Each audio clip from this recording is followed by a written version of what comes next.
Greetings and welcome to the Underground. In the Underground, you'll be taking part in the Cloak and Dagger section of the game.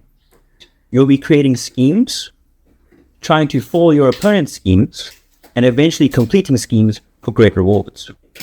In the Underground, each of the houses will be divided into one of three tables.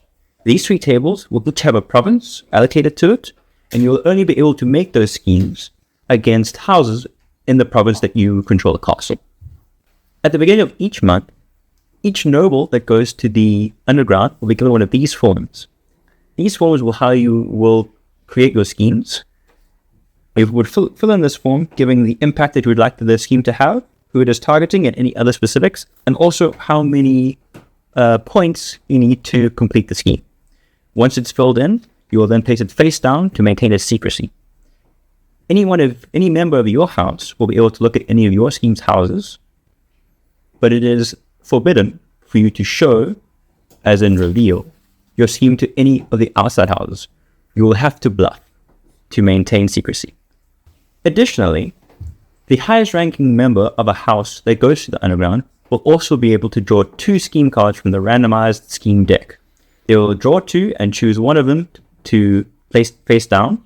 These schemes, you only need to target things once they are completed, adding an element of flexibility.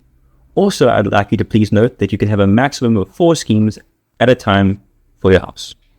So now, the question is, how do you advance your schemes? Well, like any good spy network, you would need to advance the schemes with minions. At the beginning of the round, or the month, each of the nobles will be given a certain amount of minion cards, depending on their rank, with a higher ranking member getting more minions. You would use these minions in each of the Underground phases. There are 3 phases to take note of. One of them is the advancement phase. One of them, the next one would be the protection phase, and the last one would be the attack phase. In the advancement phase, you will take any of the minions that you have been given at the beginning of the round and advance your schemes. To advance a scheme, you will place 1 minion face down onto your scheme. This now gives 1 point to the scheme for its completion value. Unfortunately, this doesn't mean the scheme is completed, as all schemes are only checked for completion at the end of the round. After the advancement phase comes the protection phase, where you will place minions in front of your scheme to protect them. This creates a barrier to your scheme and protects them from attack. The last phase is the attack phase. How that phase works is you will take any of your leftover minions and you will decide which schemes of your opponents you would like to attack. To attack a scheme, you will select a scheme, and if there is no protection in front of the scheme, your attack will immediately succeed. And you can have a look at the scheme, and if you don't like the scheme, you can leave. You can force the enemy team to discard it. But if it doesn't affect you, you don't really care. You can just leave it in. If there is protection, however, in front, when you attack a minion, you will select one from your hand. At this point, I will select a Rook minion, as I'll explain what that means later, and it will attack this paper minions. Now you can see what's coming now is that there's a game of rock, paper, scissors at play here. As you can see, I played a rock minion against a paper minion. I unfortunately have lost. If an attacker loses, the attacker gets discarded. If, however, I played the scissors minion, I would have won because scissors beats paper. In this case, both get discarded. So in summary, if I attack a defender and I lose the rock, paper, scissors challenge, my attack gets discarded.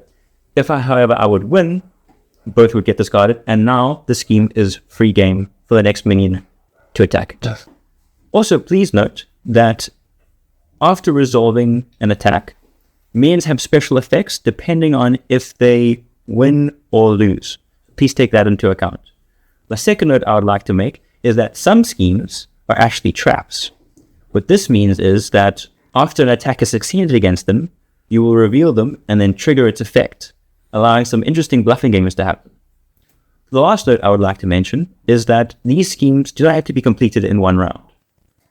Schemes can be completed over multiple rounds, and often that would need to be the case for a higher level scheme, such as an assassination.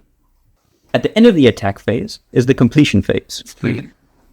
If any of your schemes have reached their sufficient quota of minions, you will reveal them to an underground control, and they will do any of the effects that the complete scheme would tell them to do. Underground control will also let everybody else who needs to know what has happened, and we'll take it from there.